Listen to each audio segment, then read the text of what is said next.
जैन तत्व विद्या का स्वाध्याय हम सभी कर रहे हैं मुनि प्रमाण सागर जी द्वारा विरचित। मोक्षमार्गस्य नेतारं भेत्तारं कर्मभूभृतां ज्ञातारं विश्वतत्त्वानां वन्दे तद्गुणलब्धये। नमो अरिहन्ताणं नमो सिद्धाणं नमो आयर्याणं नमो उवज्जायाणं नमो लोये सव्वसाहुणम्। पंच परमेष्ठी भगवान की जय। अगले 45 मिनट के लिए सभी प्रकार के पापों का त्याग करके सभी 9 वर्ण मुखर मंत्र पढ़ लें।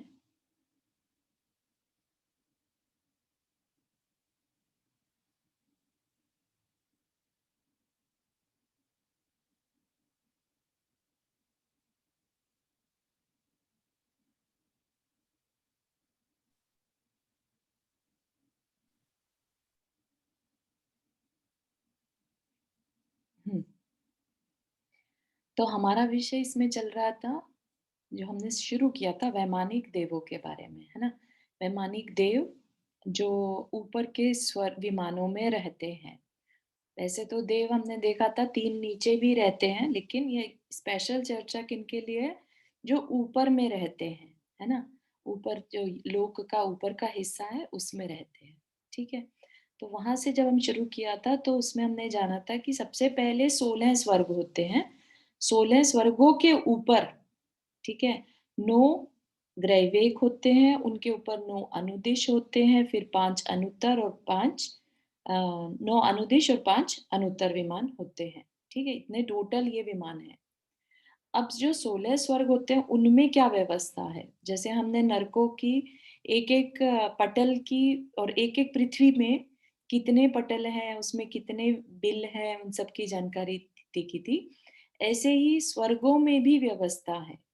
और स्पेशल व्यवस्था क्या है, स्वर्गों में जो स्वर्ग हैं वो 2 पार्ट में बटे हुए हैं। कहने को जो सौधर्म ईशान हम बोलते हैं, एक साथ हमेशा बोलते हैं, ये 2 इंद्र हैं, राइट। एक ही स्वर्ग, पहले स्वर्ग के 2 पार्ट कर दिए, सौधर्म ईशान, ठीक है। तो ये दक्षिण का और ये उत्तर का, ऐसे ही सारों को लेना, दक्षिण और ये उत्तर। तो 16 स्वर्ग इनको डिवाइड कर दिया 2-2 में, ठीक है। तो फिर हमने एक पिक्चर और देखा था जिसमें ये दिखा दिया था कि इसका कौन सा हिस्सा दक्षिण में कैलकुलेट होता है, राइट, और कौन सा हिस्सा उत्तर में कैलकुलेट होता है। मतलब कि जो उत्तर का इंद्र है वो कितना एरिया ऑक्यूपाई करता है या शासन करता है, और दक्षिण वाला कितना हिस्से को शासन करता है। और ये सिर्फ एक ही हमें जो सर्कल जो दिख रहा है, ये हमें एक पटल की पिक्चर दिख रही है, जबकि पटल बहुत सारे होते हैं। यहाँ पर एक संख्या दी भी हुई है। तो जिस जानकारी के लिए बताते हैं। चारू जी, आपने इसको उसमें नहीं डाला था इस बार गूगल ड्राइव में? नहीं, ये वाला नहीं डाला था। ये वाला ऑलरेडी नहीं है, तो आई विल शेयर डेफिनेटली। इसको पहले नहीं है, बार नहीं शेयर हुआ है। इस दिन का नहीं डाला आपने, लास्ट थर्सडे का शायद। अच्छा, रिकॉर्डिंग यू मीन? हाँ, रिकॉर्डिंग नहीं आई। Okay, I will check the recording. अच्छा, श्योर, सॉरी। ठीक है। तो क्या है, देखो, पहला सौधर्म ईशान में कितने पटल बताते हैं? 31 पटल हमने देखा था कि जो लेवल्स होते हैं, ठीक है। तो इन लेवल्स में से हमने देखा कि बहुत सारा पार्ट तो दक्षिण का इंद्र, जो सौधर्म इंद्र है, वो ऑक्यूपाई करता है, और उसका थोड़ा पार्ट ईशान इंद्र ऑक्यूपाई करता है। ऑक्यूपाई मतलब राज करता है, ठीक है। तो पूरे के पूरे 31 पटल में जितने भी आई थिंक ऑलमोस्ट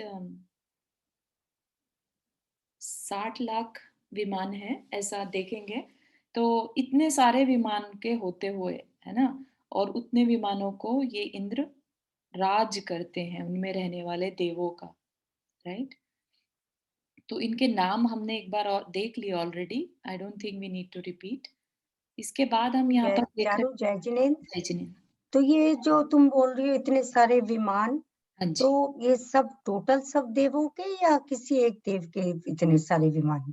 नहीं, टोटल मतलब आई डिडंट अंडरस्टैंड। जितने, टोटल, जैसे 16 स्वर्ग में हाँ जी, जितने भी देव हैं, हाँ जी। या मतलब ये 16 स्वर्ग में सौधर्म है, उसके ईशान, ऊपर भी हैं, तो टोटल विमान बताए तुमने या नहीं कैसे? नहीं, ये टोटल विमान नहीं है, ये उस एक सौधर्म इंद्र वाला जो विमान है जो स्वर्ग है, राइट, सिर्फ उसकी अच्छा, जानकारी दी थी। तो उसमें इतने विमान है? उसमें इतने विमान है, यस। ओह, ठीक है, थैंक यू। बहुत बहुत सारा है एक्चुअली, इनफैक्ट हमने देखा था लास्ट क्लास में इसकी, कि जो सिर्फ एक इंद्रक विमान है पहले स्वर्ग का, राइट, उसकी लंबाई चौड़ाई कितना बड़ा है, वो 2.5 द्वीप के बराबर, 45 लाख योजन का वो एक अकेला विमान है, राइट। और ओह, ऐसा करते करते जो 31 पटल पर ऐसा 63 श्रेणीबद्ध जो बिल दिखे देखे थे हमने, वो ऑल द वे स्वयंभू रमन तक जाते हैं, इतना अच्छा, इतना दूर तक फैले हुए हैं। तो ये एक के ऊपर एक विमान होते होंगे फिर, अगर 45 लाख योजन है तो? नहीं, उसमें पटल अलग-अलग रहते हैं, राइट? पटल एक के अच्छा, ऊपर एक हैं, लेकिन विदिन हाँ, एक पटल असंख्यात विमान, बहुत सारे अच्छा, विमान, अच्छा, एक एक पटल में बहुत सारे एक विमान। पटल में सेम वैसी व्यवस्था ठीक, बैठेगी, श्रेणीबद्ध प्रकीर्णक और इंद्रक ओके, वाली, ओके। तो इंद्रक विमान ये हुआ जो सबसे पहले विमान, जो पहला। जिसमें सौधर्मेंद्र वगैरह है। सौधर्म इंद्र हमने देखा था कि वो 31 पटल में से जो लास्ट 31वां पटल है, अच्छा, लेकिन वो उसके श्रेणीबद्ध विमान में 18वें नंबर पर रहता है ओ अच्छा, ना। तो ये इंद्रक विमान फिर कौन से नंबर पर हुआ? इंद्रक विमान कौन से नंबर पे नहीं, इंद्रक विमान हमेशा सेंटर में होता है, अच्छा, ये 4 अच्छा, दिशाओं में श्रेणीबद्ध, ठीक ठीक है। है, तो पहले ठीक है, पटल से स्टार्ट करते हैं, 63 अच्छा, अच्छा, 62 एक दिशा में विमान ठीक है, है, राइट, और बीच में ओके, एक, थैंक बाकी यू, समझ, प्रकीर्णक सारे में छिटके हुए, कोई छोटा कोई बड़ा। ठीक है, हाँ, हाँ, ये तुमने जैसी पहले भी व्यवस्था बताया। नरक में देखी थी वैसा ही हाँ, मानिएगा, ठीक है, ठीक है, है ना? ठीक है, थैंक यू। तो इस तरह से कहने का मतलब क्या है कि अपने को सोचने में सुनने में ऐसा आता है कि वैमानिक देव तो थोड़े होंगे, राइट, लेकिन आप देखिए कि सौधर्म ईशान में ही 60 लाख विमान हैं, राइट। पहले जो दो सौधर्म ईशान स्वर्ग हैं, 60 लाख, फिर सानत कुमार महेंद्र 20 लाख, ऐसा करते करते कितने, 84 लाख, है ना, 97,000, ऐसा इनकी संख्या टोटल बनती है, तो उसमें असंख्यात देव रहते हैं, ठीक है, तो बहुत सारे देव हैं। तो ये थोड़ी सी जानकारी दी थी, और ये आपको समझ में आ ही गया था कि दक्षिण और उत्तर के इंद्र अलग अलग हैं, राइट। और उसके बाद हमें क्या देखना था, ये कि विमानों का अवस्थान और आधार, राइट, यहाँ पर भी हमने उनका डिस्टेंस, पहले तो डिस्टेंस बताया है, वो हमने देख लिया था कि मेरू पर्वत की चूलिका से एक बाल के ऊपर लेकर 1.5 राजू ऊपर तक है, ठीक है। तो 1.5 राजू तक, उसके बाद फिर अगले 1.5 राजू तक सानत कुमार महेंद्र, और उसके बाद सारे आधा आधा या राजू के डिस्टेंस पर हैं, ठीक है। और लास्ट के एक राजू में जो 9 ग्रवेक, 9 अनुत्तर, 9 अनुदिश और 5 अनुत्तर सब आ जाते हैं, ठीक है। तो यहां तक हो गया था।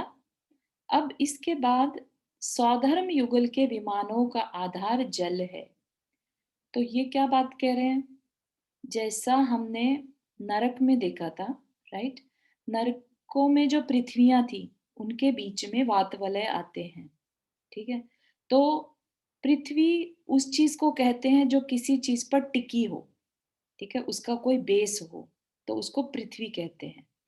अगर आपको, जैसे इन जनरल अभी कभी आपने नोटिस किया हो या नहीं, हमेशा बोलते हैं 7 पृथ्वियां और एक अष्टम वसुधा, है ना, अष्टम वसुधा में जाना है, अष्टम वसुधा 8वीं पृथ्वी। तो ऊपर के स्वर्गों को कभी पृथ्वी में कैलकुलेट नहीं किया, क्यों नहीं किया, क्योंकि वहां पर इस तरह से वात वलय उन्हें संभालने के लिए नहीं है। ये भी बहुत इंटरेस्टिंग है कि वहां पर ही जितने भी विमान है ये सब अधर में है, ठीक है। तो अधर में है तो कुछ भी नहीं है वहां पर, कुछ तो होगा, राइट, आकाश ही होगा और कुछ नहीं। तो उसके लिए कह रहे हैं कि सौधर्म युगल के विमानों का आधार जल है। तो ये जल मतलब यहाँ पर पीने वाला जल मत लीजिएगा, जल मतलब यहाँ पर बहुत थिक वाटर है वो, और वो भी सिर्फ विमान के नीचे नीचे में रहता है। ठीक है। सानत कुमार युगल के तो विमान, चारों ये ऊपर कैसे विमानों के नीचे जल होगा? जस्ट ये व्यवस्था है, ऐसा मत समझिए कि ये जल बह क्यों नहीं जाता। अच्छा, हाँ, अच्छा, ये वैसा वाला जल नहीं है, और ना ही इसमें वायु जल का एक जीव है। ठीक है, ये पुद्गल अच्छा, अभी आगे बताएंगे, पुद्गल से ही है। ठीक है, ठीक। हाँ, तो ये जस्ट व्यवस्था है, अपने को बहुत ज्यादा हम हर चीज का तो नहीं देख सकते ना कि क्यों है ऐसे हम्म, कैसे, है ना, कुछ चीजें हाँ सिर्फ है। वही, वो तो है, ठीक है, हाँ, ठीक है, तो बिल्कुल। हाँ जी, सानत कुमार युगल के विमान वायु पर आधारित हैं। तो ये भी घन वात जो होता है ना, बिल्कुल घनी वायु, वैसी ऐसे वायु पर आधारित हैं, वहां पर रहते हैं। सिर्फ विमानों के नीचे लगाना इसको, बाकी जगहों पर नहीं। जैसे नरकों में तो पूरा ऑल द वे एक एंड से लेके दूसरे एंड तक वातवलय हैं, लेकिन विमानों में ऐसा नहीं है। ब्रह्म आदि, ब्रह्म आदि मतलब पांचवें स्वर्ग से लेके ब्रह्म आदि 8 स्वर्गों के विमानों का आधार जल और वायु दोनों, तथा आनत से लेके सर्वार सिद्धि पर्यंत सभी विमान आकाश पर आधारित हैं। ठीक है। तो जो पांचवें से लेके 12वें तक जल और वायु, और आनंद से लेके सर्वार सिद्धि तक सभी आकाश पर आधारित हैं।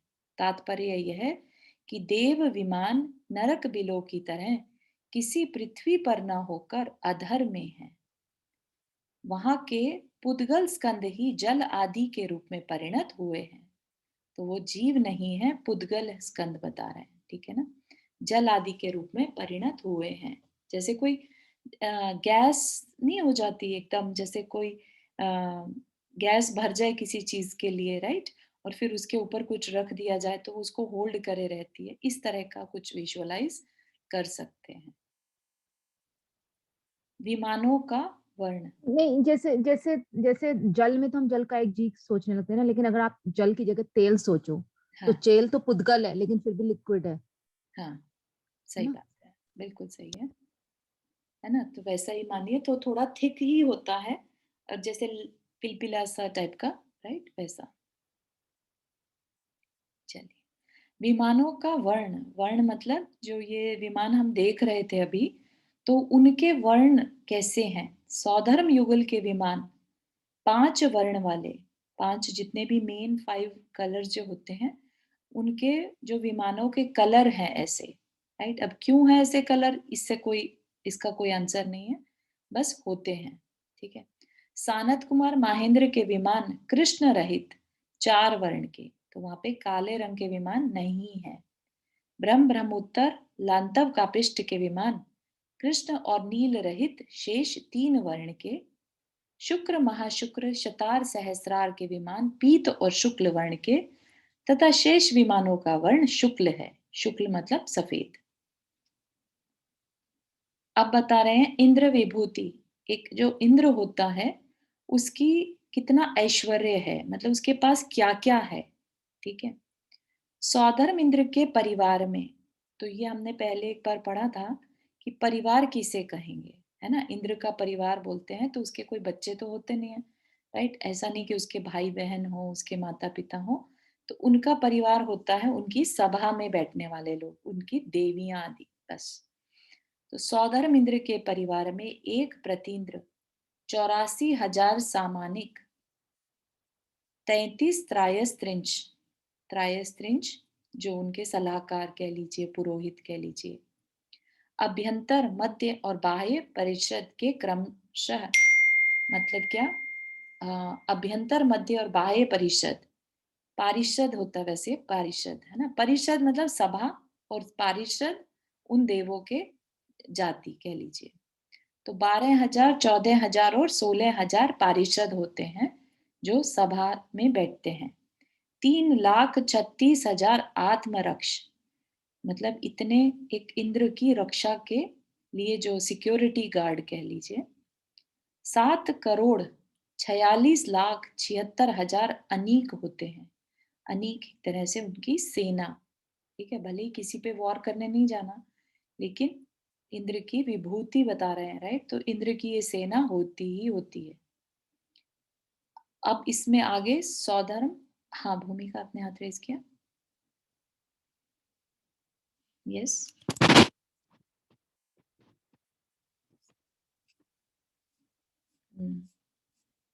चलिए और देखते हैं, आवाज नहीं आ रही तो फिर ट्राई कीजिए। सौधर्म आदि सभी दक्षिण इंद्रों की शची, पद्मा, शिवा, श्यामा, कालिंदी, सुलसा, अज्जुका और भानु नामक 8 ज्येष्ठ देवांगनाएं होती हैं। तो इनकी क्या है, देवांगनाएं बता दी, 8 मेन इनकी देवांगनाएं होती हैं। ठीक है, 8 मेन रानियां, एक तरह से 8 रानियां होती हैं। उनके नाम भी यही रहेंगे हमेशा, एक जाएगी तो दूसरी शची वहां पर आ जाएगी।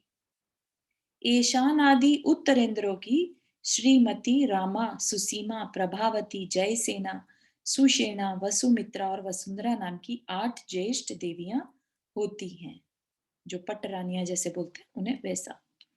इनमें सौधर्म और ईशान इंद्र की 8 ज्येष्ठ देवियां अपने मूल शरीर सहित 16,000 विक्रियां करने में समर्थ हैं। तो एक टाइम में 16,000 रूप वो अपने बना सकती हैं, इतनी उनमें क्षमता रहती है।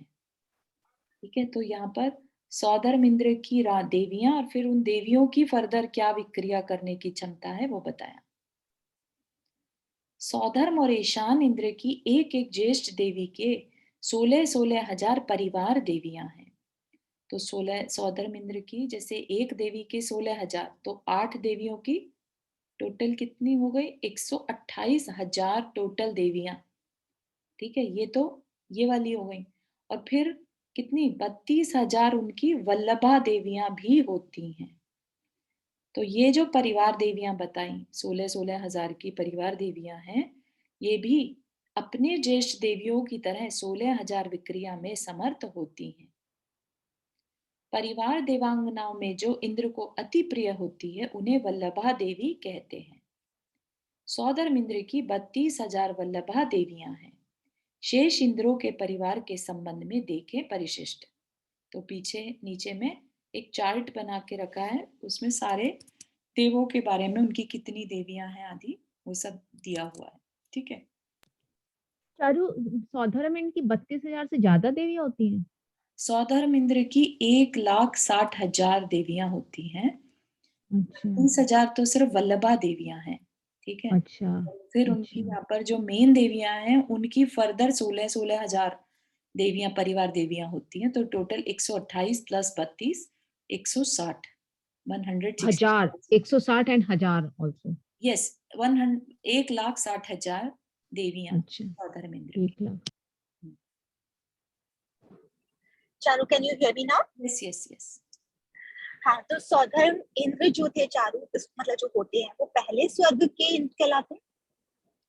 पहले स्वर्ग के इंद्र मतलब आप क्या कहना चाह रहे हैं, क्योंकि पहले स्वर्ग मतलब 36 पटल हैं। ठीक है, हाँ, नहीं वो आपने बताया कि जो 31वां पटल है उसके 18वें उसमें हाँ, सौधर्म इंद्र रहते हैं। तो बिल्कुल वो पहले स्वर्ग के इंद्र जो होंगे वो सौधर्म इंद्र कहलाएंगे, करेक्ट। राइट? वो भी दक्षिण और वाले। दक्षिण वाले। और ईशान इंद्र कौन से उसके होते हैं? उत्तर वाले, उत्तर साइड में जो हमने पिक्चर देखी थी।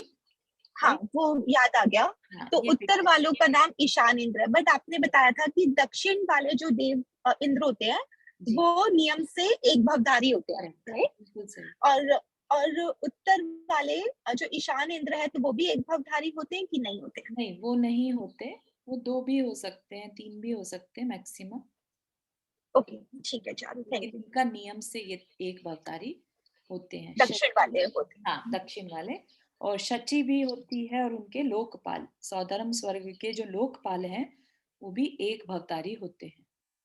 तो चारों जो दक्षिण साइड पर होते हैं उनके 16 होते हैं, और उत्तर साइड के जो होते हैं उनके 16 स्वर्ग होते हैं, और उनके नवग्रैविक, नवदेश और 569 ऐसे दक्षिण और उत्तर की व्यवस्था माने।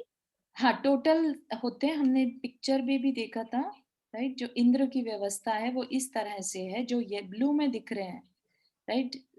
16 हाँ स्वर्गों में 12 ही इंद्र होते हैं। हाँ, राइट। तो हाँ, इस चीज को क्लियर रखिएगा। लेकिन जो दक्षिण के इंद्र हैं वो एक भवतारी होते हैं।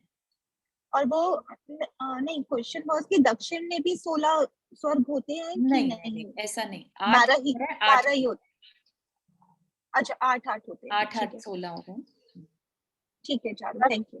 चारू, तुमने पिछले एक बार बताया था, पिछली बार काले वाले हैं जो इंद्र, कुछ इनका अलग बताया था ना, ये हाँ, ये ब्लू चीज और क्या काले। बताई थी कि जो नीले में दिखाए हैं वो इंद्र हैं, ठीक है। तो अच्छा, क्या हुआ कि ब्रह्मोत्तर में जो हाँ, इंद्र है वो सिर्फ ब्रह्म स्वर्ग में अच्छा, रहते हैं। हाँ, ठीक है, ब्रह्मोत्तर में इंद्र नहीं है, ओके, ठीक है। ऐसे ही कापिष्ट में इंद्र नहीं है, लांतव में है। तो वो ओके, ही लांतव वाला ही 7वें 8वें दोनों का इंद्र कहलाएगा। ठीक है, इसीलिए 12 कहलाई, ये 4 हट गए। हाँ जी, ओके, ओके, थैंक यू। ठीक है। तो ये देवियों की हो गई, और उनकी संख्या फिर हर उस लेवल पे कितनी है वो एक चार्ट में हम देख सकते हैं। हाँ सरोज जी, आपने हाथ रेज हाँ, किया। ये शुक्र और ये जो ब्लैक वाले में थे, तो वो भी क्या एक भवतारी होते हैं, शुक्र और वो शतार नहीं, जो है? हाँ नहीं होते। अपन ने क्वेश्चन उठा था लास्ट क्लास में भी। अच्छा, ओके। हाँ, क्योंकि ये इंद्र नहीं है ना। हाँ वही ना, इंद्र नहीं है तो फिर एक भवतारी थोड़ा ना हुए। करेक्ट। Okay, thank you. वैमानिक देवों की आयु। 14 मेषान स्वर्ग के देवों की उत्कृष्ट आयु 2 सागर। ये अब क्लियर हो गया, 2 सागर। सागर कितना बड़ा होता है? असंख्यात पल्ले का 1 सागर। और कल ही जानकारी दी थी पल्ले के बारे में, राइट। तो ये बहुत लंबा समय तक, इवन सौधर्म ईशान जो कि सबसे पहला स्वर्ग है, उसमें उत्कृष्ट आयु सबसे ज्यादा, राइट, 2 सागर की। सानत कुमार माहेंद्र स्वर्ग युगल में 7 सागर। जब कहें स्वर्ग युगल में तो दोनों में, सानत कुमार में भी और माहेंद्र में भी 7 सागर की आयु है। ब्रह्मोत्तर में 10 सागर, लांतव का पिष्ट में 14 सागर, शुक्र महाशुक्र में 16 सागर, शतार सहस्रार में 18, आनत प्राणत में 20 और आरण अच्युत स्वर्ग युगल में 22 सागर की आयु है।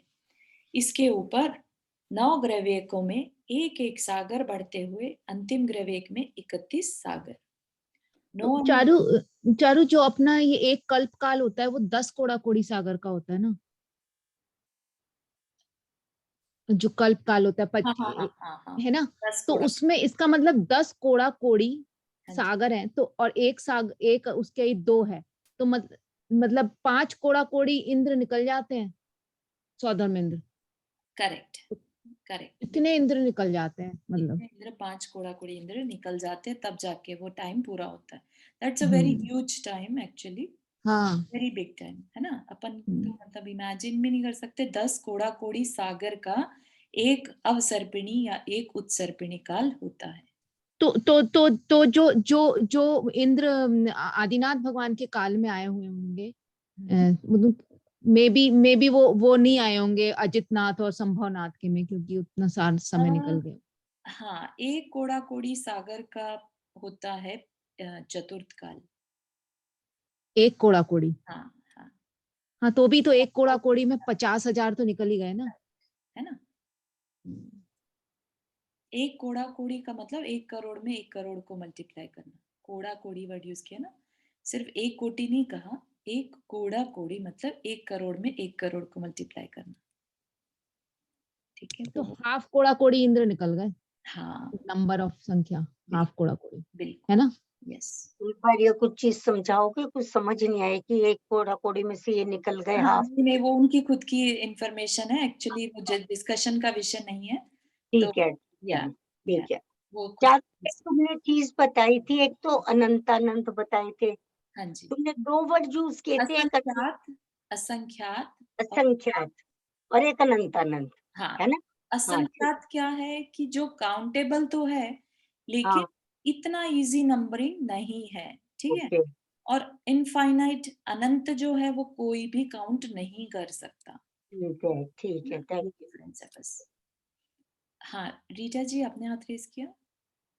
हाँ, अभी आपने बताया ना कि चतुर्थ काल एक कोड़ा कोड़ी का होता है। हाँ जी, नहीं, एक कोड़ा कोड़ी में कम कर दिया। 42,000 ईयर्स कम हाँ, होता है, हाँ, बिल्कुल सही, राइट। 42,000 ईयर्स कम कर दीजिए। पंचम काल 21,000 का और करेक्ट, छठा, ओके, करेक्ट ठीक है। करेक्ट, मोटा मोटी अगर कहें तो वाली बात थी, उनके उनके सवाल की वजह से बता रहे। यस। हाँ, फिर भी तीसरा काल एक कोड़ा कोड़ी का होता है, चौथा नहीं होता है ना? तीसरा एक कोड़ा कोड़ी से ज्यादा है मेरे ख्याल। नहीं, एक कोड़ा कोड़ी एक है। कोड़ी से 42,000 कम है। 4 3 2 1 है ना, 4 3, हाँ 4 3 2 कोड़ा कोड़ी सागर का हुआ तीसरा, हाँ, और चौथा एक में 42,000 कम। 42,000 कम। हाँ 42,000 कम, हाँ जी 21,000 एक पंचम काल, 21,000 छठा काल। करेक्ट। Yes yes. ओके, अभी ठीक है। हमारा कितना हुआ? 1500 हुए ना अभी तो। क्या चीज अभी? नहीं नहीं, ये 25 पंचम निकले। काल साल 2500। हाँ 2500 ठीक है, हाँ, भाई 1000 हो जाएंगे। हाँ इस बार 2500 हो जाएंगे ना महावीर भगवान का। ठीक है जी, ठीक। ठीक है। तो 9 अनुदिश में 32 सागर तथा पंच अनुत्तर जो लास्ट के हैं उनमें देवों की उत्कृष्ट आयु 33 सागर होती है। तो यहाँ पर उत्कृष्ट आयु बता दी। सौधर्म जघन्य आयु क्या बता रहे हैं हम? एक पल्ले। ठीक है, स्टार्टिंग कहाँ से होगी? एक पल्ले की जघन्य आयु। वहां पर जो देव हैं देवियां हैं उनकी मिनिमम होगी तो एक पल्ले होगी, और उत्कृष्ट होगी तो 2 सागर होगी। ठीक है, अब इसके ऊपर के स्वर्गों में क्या होगा? जो जघन्य आयु है वो पहले वाले स्वर्ग की उत्कृष्ट आयु के समान है। यहाँ पे तो एक बहुत ही इंटरेस्टिंग चारों इंटरेस्टिंग चीज, स्वर्ग में पहुंच गया तो उसने तो फिर वो पंचम छठ काल सब निकाल देगा। ऊपर वैमानिक में गया तो यस। वैमानिक में, हाँ वैमानिक में अगर चला जाए कोई हाँ तो पंचम छठ काल के दुख सब निकाल हाँ, देगा। अदरवाइज आपको मालूम है भवनत्रिक में अगर गए तो हाँ मिनिमम एजेस 10,000 वर्ष, राइट? तो फिर नहीं निकाल पाएंगे। हाँ उसमें तो। हम्म, हाँ भूमिका क्या कह चा, रही? चारों सर्वार्थ सिद्धि की फिर जो होती है वो 33 सागर होती है। हाँ जी, उत्कृष्ट आयु 33 साल। चारों, मुझे एक क्वेश्चन था, मैंने उनसे भी पूछा था शुल्लक जी से, बट वो मुझे, आपने कहा कि मिथ्या दृष्टि जीव, उन्होंने बताया कि नवग्रैविक तक जा सकते हैं, तो इतना उनका पुण्य होता है कि वो नवग्रैविक तक चले जाते हैं मिथ्या दृष्टि जीव? हाँ जबकि तो ये क्या महात्म्य है? वो सही मतलब वो तप तो करते हैं और अपनी शुक्ल लेशा के बल पर वो इतनी ऊपर तक पहुंच जाते हैं। सिर्फ मिथ्या दृष्टि होते हैं इसलिए वापस उन्हें आना पड़ता है, राइट? अपना कल्याण नहीं कर पाते। ठीक है, तो शुक्ल लेशिया होना भी बहुत जरूरी है, बहुत इंपॉर्टेंट चीज है। ठीक है, मतलब कि कषायों का शांत होना। ठीक है ना, वो किस तरह की कषाय है उस पे बात नहीं कर रहे, राइट? अनंतानुबंधी है लेकिन शुक्ल है। ठीक है, ऐसा। तो इसमें आपका क्वेश्चन क्या था जो आपने शुल्लक जी से भी पूछा? यही पूछा था, मुझे था कि इतना ऊपर 16वें स्वर्ग के ऊपर तो सम्यक दृष्टि ही जा सकते होंगे, तो यही पूछा था कि कैसा पॉसिबल है कि नवग्रैविक में मतलब हाँ मिथ्या हाँ, तो तो हमने देखा जहां पर भी, राइट, तपस्या करी तो देव तो बन जाएंगे, राइट? और शांत परिणाम भी थे साथ ही साथ, राइट? खाली तपस्या ही नहीं, और निर्ग्रंथ साधु का वेश जरूरी है उसके लिए। ठीक है, तो हाँ, तो निर्ग्रंथ, अभव्य जीव भी उन्होंने बताया कि अभव्य जीव भी नवग्रैविक तक चले जाते हैं। हाँ क्योंकि मिथ्या दृष्टि जा सकता है तो, हाँ, लेकिन निर्ग्रंथ साधु होना जरूरी, उतने लेवल तक का त्याग किया हो तभी जा पाएगा। ऐसे हम आप जैसे या कह लीजिए कोई राजा हो, कोई ऐसे लोग हो अपना बस सोचे कि मैं तो मन कषाई हूं मैं चला जाऊं, ऐसा नहीं। उसके साथ साथ त्याग होना चाहिए उत्कृष्ट। ठीक है, सिर्फ पर कहाँ कमी रह गई? समझ में कमी रह गई। एग्जैक्टली, तो मतलब वही अभव्य जीव जैसे होते हैं, अंदर से वो धारणा तो उनकी गलत ही होती है, हाँ बट फिर भी दिगंबर अवस्था को धारण करके हाँ ही वो अगर चले गए, तो ऐसा तो फिर सबके लिए बहुत इजी नहीं हो गया चारू, कि कोई भी दिगंबर अवस्था धारण करेगा और नवग्रैविक तक पहुंच जाएगा, अगर सिर्फ इतनी सी बात है तो फिर लेकिन वो खाली बात मुझे समझ नवग्रह नहीं आ रही। तक, हाँ लेकिन नवग्रह तक पहुंचना ही तो सब कुछ नहीं है ना। उसके बाद नहीं, वापस से फिर मिथ्या दृष्टि होगा, फिर दुख मानेगा वहां पर, फिर एक इंद्रिय में आ जाए। पर वहां तक पहुंच के और फिर सम्यक को धारण कर लें, मतलब वहां तक पहुंचे, वहां पर सम्यक दर्शन हो गया, तो यस, फिर वापस से आके मनुष्य बन के फिर से कोशिश करेगा और हो सकता है इस बार सफल हो जाए, है ना? ठीक है जी। लेकिन यहाँ पर हमने जब पढ़ा था ग्रैवेक उपजायो अनंत बार, ठीक है ना? तो अनंत बार ग्रैवेक तक जा चुके हैं, हाँ जी, ठीक है चारू, बड़ी थैंक बात यू। नहीं है ना? ठीक है, और किसी का कोई क्वेश्चन था या आगे बढ़ते हैं? हाँ, तो अब यहाँ पर एक तो छोटी सी इंटरेस्टिंग चीज ये है कि यहाँ पर जो आयु बताई है ना, राइट, अगर आप नोटिस करेंगे कि सौधर्म स्वर्ग के देवों की उत्कृष्ट आयु 2 सागर है। अगर किसी ने 2 सागर एक समय की आयु बांध ली तो वो कहाँ जाएगा? सानत कुमार में जाएगा, वो सौधर्म ईशान में नहीं जाएगा। तो यहाँ पर हमें एक समय की वैल्यू समझ में आती है, हालांकि एक समय का समय, time is very very short small period, right, लेकिन एक समय से आपका स्वर्ग का लेवल चेंज हो रहा है। हो सकता है 22 सागर एक समय की आयु किसी ने बांध ली तो वो कहाँ जाएगा? 16 स्वर्ग की बजाय नवम ग्रहवेक में जाएगा, पहले ग्रहवेक में। तो एक समय इसका इतना बड़ा प्रभाव है। तो चारू जी, जी, तो ये लोग मतलब इंद्र वगैरह भी अपनी आयु कर्म बंध बांधते हैं? अम, आयु बंध जैसे हम बांधते हैं, हमारा होता है हाँ, कि हाँ मतलब देव हम अपनी आयु बंध हाँ हाँ करते हैं। हाँ, करते हैं ना, इनका भी सेम ही रहता है, इनके भी कषायों में ऊपर नीचे होता है, ठीक है, विद इन देयर कैपेसिटी, ठीक है, वो बहुत बुरा नहीं सोच सकते, लेकिन ऊपर नीचे इनके भी परिणाम होते हैं, उसके हिसाब से ये अपनी आगे की आयु डिसाइड करते हैं, ठीक है ना? जैसे अपन ने देखा था कि भाई क्यों ऐसा होता होगा कि कोई देव तिर्यंश बन जाता है, कोई देव मनुष्य बन जाता है, राइट? तो ये भी वो खुद अपने परिणामों से डिसाइड करते हैं। अम, चारू एक बार ये दोबारा बताओगे प्लीज, जो तुमने अभी बताया कि कैसे वो सौधर्म इंद्र उसमें अगले में जाते हैं, बताया ना अभी, हाँ हाँ तो हाँ वो कैसे बताया तुमने, हाँ हाँ समझ हाँ हाँ। तो यहाँ पर क्या दिया देखो, देव हैं उनकी भी आयु बता दी, उत्कृष्ट आयु बता दी। तो हर देव की एक आयु की लिमिट है, उस आयु को पूरा करने के बाद उन्हें कहीं ना कहीं तो जाना पड़ेगा। वैसे इसका प्रकरण अलग आएगा कि उसके मरने के बाद कहाँ जाते हैं, लेकिन जस्ट क्वेश्चन है तो इसलिए बता रहे हैं कि देव देव भी जो है लास्ट के 6 माह में उनकी जो आयु बचती है, 6 माह की आयु बचती है, उसमें हमारी ही तरह के 8 समय आते हैं जिनमें कि वो अपनी आयु बांधते हैं आगे की, कि क्या ठीक है। बनेंगे, ठीक है?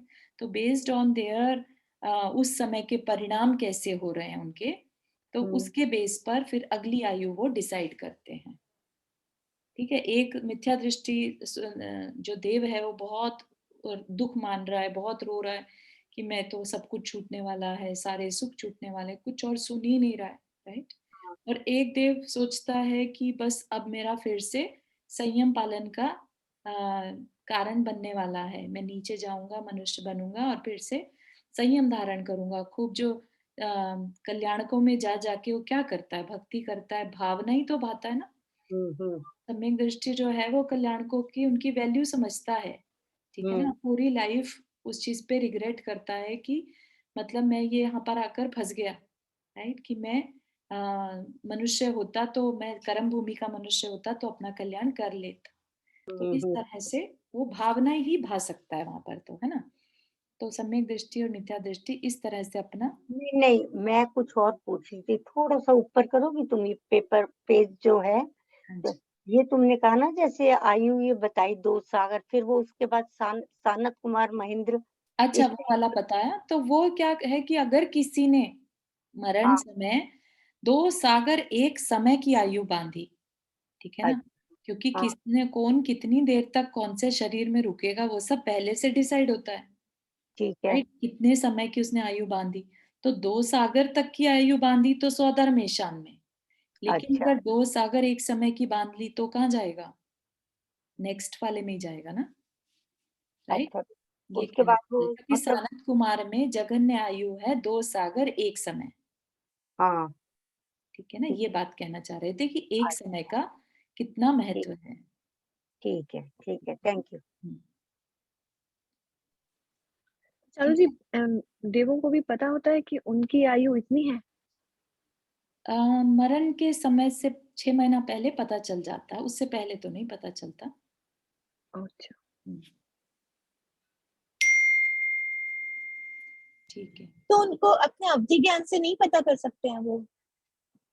अम, अवधि ज्ञान का विषय क्या बनाते हैं वो, I am not very sure, क्योंकि अवधि ज्ञान में अपने ही बारे में पता लगाते हो कि मेरी इतनी आयु है, तो वैसे भी उससे कुछ मतलब नहीं रहेगा। क्योंकि जब 6 माह का समय आएगा तभी उसके आगे की आयु डिसाइड कर सकते हैं, राइट? तो मैं बोलूँ कुछ? हाँ। आज प्रमाण सागर महाराज जी ने बताया हम्म, कि अवधि ज्ञान ज्ञान भी सम्यक दर्शित हो या कोई देव हो, उसे भी अपना अवधि ज्ञान से वो पिछला इतना दूर का नहीं पता लगा सकता। इतनी चीजें नहीं पता लगा सकता। जैसे कि हम उम्र देख लें कि हमारी उम्र क्या है या हम आगे कब जाएंगे। जैसे 6 महीने पहले तो ठीक है, लेकिन हाँ, अवधि ज्ञान का अलग अलग लिमिटेशन होती है, अलग अलग। हाँ, आई थिंक उनका एरिया अलग अलग होता होगा, क्योंकि जो इंद्र है, राइट, सौधर्म इंद्र है, लेट्स से, और हमने देखा था कि उसने जो ऋषभ देव हैं उनके अवधि ज्ञान से जान लिया था कि अब इनका वैराग्य का समय आ रहा है, या अभी तक वैराग्य क्यों नहीं हुआ है, ऐसा उन्हें अवधि ज्ञान लगा लिया था। अलग अलग, ऐसा हाँ। अवधि ज्ञान वो अपनी खुद की आयु के लिए लगाता होगा क्या, ऐसा कहीं जानने में नहीं आया, है ना, कि देव अपनी खुद की आयु का ज्ञान कर लेते हैं, यू नो। अदरवाइज तो फिर 6 माह की आयु का बताने का कोई रेलेवेंस ही नहीं रह जाएगा, राइट? सभी अगर देव अपनी जानकारी ले लें कि हमारी इतनी आयु है, तो वो तो पहले से ही उदास हो जाएंगे, राइट, कि हमारे अरे इतना ही बचा है, राइट? तो कुछ तो है जहाँ पर जो वो अपनी आयु के बारे में नहीं जानते, वो दूसरे के लिए पता लगाते हैं, क्योंकि अवधि ज्ञान लगाने से लगता है, ठीक है? अवधि ज्ञान ऐसा नहीं कि हर टाइम चल रहा है और उन्हें पता चलता जा रहा है। तो इसका मतलब तो हम ऐसा बोल सकते हैं कि अगर हमें कल्याण करना तो होना मनुष्य गति से ही है, राइट? हाँ जी, बिल्कुल सही है, और वो भी कर्म भूमि का। मनुष्य भोग भूमि में भी है ना? लेकिन कर्म भूमि का मनुष्य बनेगा तभी कल्याण कर पाएगा। सो कर्म भूमि मतलब दिगंबर मुनि वाला मतलब ऐसा, कर्म और भूमि मतलब जहाँ करके, कुछ काम करके, राइट, फिर काम कैसे करना वो अपने कंट्रोल में होता है। भोग भूमि में कुछ भी काम कंट्रोल में नहीं होता, वहां पर सिर्फ भोग भोगते हैं, ठीक है ना।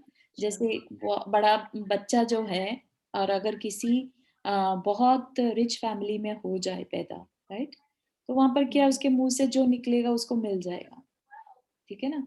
तो वो कुछ करके नहीं खा रहा है वहां पर, ठीक है ना।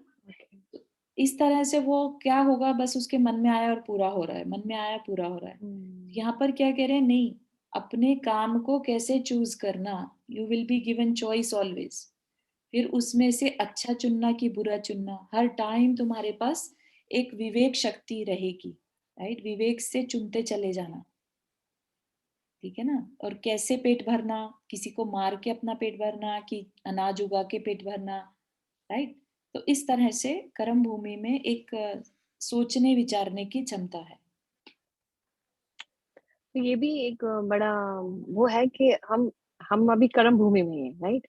और हमारे ऐसे भाव मतलब हम इतना देखते हैं, लेकिन उसके बाद भी हमारे ऐसे परिणाम नहीं होते कि हमें भी उस पथ पे चलना चाहिए। हाँ, ये भी एक कर्मों से ही तो होता होगा या भावों से होता होगा, राइट? हाँ, उसे कि पिछले कर्म हमारे, हमने ऐसा हो सकता है इतनी स्ट्रांग भावना नहीं भाई थी कि हम अपना कल्याण करें, ठीक है ना। और जैसा कि हमने देखा, तब आगे के छठे पांचवें जो और काल आता जा रहा है, उसमें आने वाले जीव जो है नरक से आने वाले हैं, राइट। तो जो नरक से आएगा जीव, उसके तो भाव कभी हुए ही नहीं होंगे अपना कल्याण करने के, राइट। तो ऐसे ही आज के टाइम में हम कहाँ से आ रहे हैं, नेवर नो, राइट। जिसकी वजह से हमारे अंदर किस तरह के परिणाम रहते हैं, सिर्फ अपना खाना पीना और इंजॉय करना, राइट। कल्याण क्या चीज है देखते हुए भी हम उसको उस पे फॉलो नहीं कर पाते, राइट, इट्स जस्ट अ संस्कार। और भावित कर्म भूमि में ही हमारे कर्मों की निर्जरा होती है, भोग भूमि में नहीं होती है ना। हाँ बिल्कुल सही है, भोग भूमि तो से इसीलिए तो कर्म भूमि में जो मनुष्य जन्म लेता है, उनकी कर्म की निर्जरा करके ही वो कर सकता है, आगे बढ़ सकते हैं, राइट। सबकी पॉसिबिलिटी है, यहाँ संयम ले सकता है, उसने डिसाइड कर लिया हाँ। मुझे नहीं खाना आज, मेरा उपवास है, तो वो कर पाएगा। भोग भूमि में उसके मन में हल्का सा भी आ गया कि मुझे भूख लगी है तो खाना आ जाएगा, राइट। तो वो संयम नाम की चीज ही नहीं रहती वहाँ। हाँ, सेम थिंग देवलोक में होता है, हाँ संयम नहीं होता है, नरक गति में तो बिल्कुल नहीं होता है। या बिल्कुल। चारू, फिर कर्म भूमि अगर हम कहते हैं तो हम ऐसा भी कह सकते हैं कि चतुर्थ काल और पंचम काल में ही कर सकते हैं। छठे काल में तो वैसे भी धर्म खत्म हो जाता है, तो बिल्कुल सही है, पंचम काल भी कह लीजिए कि ना के बराबर ही है, कोई मोक्ष तो जा नहीं सकता, और हाँ, आगे आगे का समय तो और खराब आने वाला है, राइट। खराब। आज हाँ, मतलब भी हमें संयम, भी दिख रहे हैं, आगे आगे कम ही होते जाएंगे। राइट, बट संयम जो ले सकते हैं वो चतुर्थ और पंचम में ही ले सकते हैं। बिल्कुल सही है। अभी हम मोक्ष नहीं जाएंगे, लेकिन मोक्ष मार्ग तो अपना ही सकते, राइट। बिल्कुल सही है, बिल्कुल सही है। हाँ, जी। चौथा और पांचवा इज बेस्ट। जय जिनेन्द्र चारू जी, क्वेश्चन था कि आप पहले हमने डिस्कस किया था कि भवनैत्रिक में सारे मिथ्या दृष्टि जीव जाते हैं, बट वैमानिक में भी जाते हैं, राइट, मिथ्या दृष्टि तो? मिथ्या दृष्टि वैमानिक में भी जाते हैं, लेकिन जो मिथ्या दृष्टि होता है वो नियम से मतलब भावनात्रिक में जो जाता है वो नियम से मिथ्या दृष्टि ही होता है, ठीक है। वैमानिक में जाने वाले दोनों हो सकते हैं, मिथ्या दृष्टि भी और सम्यक दृष्टि भी। ओके, ये डिफरेंस है। ठीक है। तो यहाँ पर हम देख रहे थे जघन्य आयु, ये क्लियर हो गया कि जो पिछले स्वर्ग की उत्कृष्ट थी वो, और उसमें एक समय मिला के वो उसका जघन्य आयु बन जाएगी, ठीक है। इसी प्रकार 4 अनुत्तर विमानों तक समझना चाहिए। सर्वार्थ सिद्धि में जघन्य और उत्कृष्ट आयु का भेद नहीं है, वहां के सभी अहमिंद्र 33 सागर की आयु वाले होते हैं, ठीक है। सभी के सभी 33 सागर, कोई कम नहीं कोई ज्यादा नहीं। देवों की आयु का यह कथन सामान्य की अपेक्षा से है, जो अभी बताया ये सामान्य की अपेक्षा से है। अब यहाँ पर एक वर्ड यूज करते हैं, घात आयुष्क, घातायुष्क बोलते हैं। घात, जिसने अपनी आयु का घात कर दिया। तो आप सोचेंगे कि देवों में तो आयु का घात होता ही नहीं है, तो ये देव आयु बंधने के समय की बात कर रहे हैं।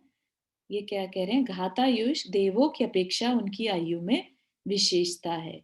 जो जीव पूर्व पर्याय में संयम आदि धारण कर विशुद्ध परिणामों द्वारा देवों की अधिक आयु का बंध कर बाद में संयम आदि से पतित होकर पूर्वबद्ध आयु का घात कर लेते हैं, उन्हें घातायुष्क कहते हैं। तो जैसे आपको एग्जाम्पल याद हो श्रेणिक राजा का, जिसने नरक की 7वें नरक की आयु बांधी थी, राइट। 7वें नरक की आयु 33 सागर, राइट, और उसे घटा के उसने कितने कर लिया, 84,000 वर्ष। तो उसको क्या कहेंगे, घातायुष्क। उसने अपनी बंधने वाली आयु का घात कर लिया। ऐसे ही देव क्या करते हैं, देव भी ऐसा कर सकते हैं। मतलब देव नहीं कर सकते, मतलब पिछले उसमें कोई बहुत अच्छे काम करके उसने देवायु तो बांधी, और साथ ही साथ बांधी थी 10वें स्वर्ग की आयु, लेट से, या 8वें स्वर्ग की आयु। लेकिन क्या हुआ, बाद में उसके परिणाम बिगड़ गए। आयु तो बांध ली थी अच्छे स्वर्ग की, बेटर स्वर्ग की, लेकिन परिणाम बिगड़ गए। तो उसने क्या किया, उस आयु को घटा लिया। तो क्या करा, हो सकता है उससे छोटे स्वर्ग, नीचे के स्वर्ग में चला गया। तो उसको कह रहे घातायुष्क। तो ऐसा जो जीव होगा, ठीक है, तो ऐसा जीव अगर वह सम्यक दृष्टि है, सम्यक दृष्टि के अपेक्षा से जिस भी विमान में जाएगा, राइट, लेट से ईशान स्वर्ग में गया, तो 2 सागर से वहां पर उसकी आयु क्या होगी, 2.5 सागर, ठीक है। तो ये किनकी अपेक्षा है, घातायुष्क की अपेक्षा, ठीक है। तो कुछ ऐसे देव भी रहते हैं जो कुछ अधिक आयु के साथ वहां जा सकते हैं। घात आयुष को ओनली मनुष्य भाव में कर सकते हैं ना। हाँ, उस समय पर जब आयु बांधी, उस समय परिणाम संभाले नहीं, है ना, बहुत हाँ तीव्र कषाय कर ली या अपने जो है, उससे क्या एक बार आयु बांधने के बाद ऐसा नहीं है कि विद इन देयर दैट देवायु बांध ली तो देवायु तो नहीं बदलेगी, लेकिन कितने समय तक रहेगा वहां पर वो तो ऊपर नीचे हो सकता है ना, तो वो चीज बता रहे हैं। हाँ तो सम्यक दृष्टि की अपेक्षा से आधा सागर अधिक बांधेगा। इसी प्रकार मिथ्या दृष्टि जो है वो घातायुष्क देवों की उत्कृष्ट आयु अपने अपने विमानों की उत्कृष्ट आयु से पल्ले के असंख्यातवे भाग अधिक होती है। तो क्या करें, आधा सागर की बजाय पल्ले का जो असंख्यातवा भाग होता है उतने से ज्यादा होती है। ठीक है, तो क्या हुआ ना, पिछले जब मरण के समय उसके परिणाम खराब हो गए इस वजह से। तो क्या करें, घातायुष जीव 12वें स्वर्ग तक ही उत्पन्न होते हैं। क्यों? क्योंकि उसके बाद जो भी जीव जाएगा वो शुक्ल लेशिया के साथ ही जाता है। 12वें स्वर्ग के ऊपर जो भी जीव उत्पन्न होता है उसकी मरण के समय पहले जहां से मरा है, राइट, जिस भी भव से या पर्याय से उसने शरीर छोड़ा, शुक्ल लेशिया के साथ ही छोड़ा, उसने परिणाम नहीं बिगाड़े। परिणाम नहीं बिगाड़ने के कारण 12वें स्वर्ग के ऊपर वो ही जीव जाता है जिसने परिणाम नहीं बिगाड़े। ठीक है, अगर परिणाम बिगाड़ लिए तो इस तरह से 1 से 12 तक कहीं पर भी वो अपना कम कर सकता है अपनी आयु को। ठीक है, तो इतना महत्व इस शुक्ल लेशिया का है कि शांत परिणाम इसलिए जरूरी है। हमने पहले भी देखा था, राइट, मरण समय हो सकता है परिणाम इतने खराब हो जाए कि देव जाना तो था वैमानिक में और चला गया भवनत्रिक में। ठीक है ना, इतना डिफरेंस आ सकता है। तो शुक्ल लेशिया के साथ इस प्रकार का आयु घात संभव नहीं है। सॉरी, टाइम ऊपर हो गया हमारा। ठीक है, अब आगे की उसमें चर्चा रहेगी देवियों की आयु, लेशिया, अवधि क्षेत्र, गमनागमन, अवगाहना, अभी काफी विषय ऊपर के स्वर्गों के बारे में होगा। ठीक है, किसी को कोई क्वेश्चन आज के टॉपिक से रिलेटेड? बहुत इंटरेस्टिंग चल रहा है चालू, बहुत अच्छा लग रहा है। नहीं, विषय है ही अपने आप में बहुत अच्छा, और फिर जब एक बार समझ में आने लगता है तो ऐसा लगता है कि कोई जिनवानी का कोई भी पार्ट मुश्किल ही नहीं है, यू नो। थोड़ा सा फोकस और पेशेंस की जरूरत रहती है, सब कुछ इजी लगने लगता है, इंटरेस्टिंग लगने लगता है एक्चुअली। चारू, बहुत दिन से हम लोग ना ये कर्णानु योग का टॉपिक है ना, हाँ जी। तो कुछ वापस थोड़ा सा वो ये अपनी कषाय कम करने वाली जो बातें आई क्योंकि ना अंडरस्टैंड, इतना आई एम रफ टॉपिक हो सॉरी गया यार, दोनों ही तरफ एक्चुअली ऐसा हो गया ना कुछ कि हाँ पुराण में भी सेम टॉपिक हो गया और जैन हाँ विद्या में भी। I totally understand, even I am feeling that, but मतलब मेरे को समझ में